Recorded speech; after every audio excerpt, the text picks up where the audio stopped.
Hi, I am from PC Error Detective.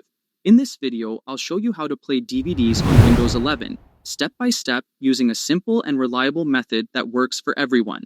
Step 1. Open any web browser on your computer, such as Edge or Chrome, to start the process of downloading the necessary software. Step 2. Search for a VLC media player in the browser and go to the official website videolan.org, which is safe and trusted for downloads. Step 3. Click on the Download VLC button and wait for the download to finish. The download time may vary depending on your internet speed. Step 4. Open the downloaded file to run the installer, which will guide you through the installation process. Step 5. If a user account control prompt appears, select Yes to allow the installation to proceed. This ensures the program can be installed correctly. Step 6. Choose your preferred installation language and click Next to continue the setup in a language you understand.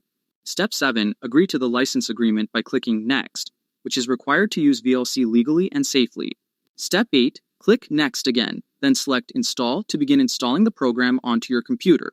Step 9. Once the installation is complete, you can keep the checkmark to run VLC Media Player immediately, or open it later from the desktop shortcut or the search menu.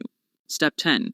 Insert your DVD into the computer's optical drive, making sure it is properly seated so the computer can read it. Step 11. Open VLC Media Player, go to the Media tab at the top and select Open Disk, which allows VLC to recognize and play the DVD. Step 12. Click the Play button to start watching your DVD. You can control playback using VLC's interface, including pause, skip, and volume controls. Thanks for watching, and don't forget to subscribe to the PC Error Detective channel for more helpful tutorials.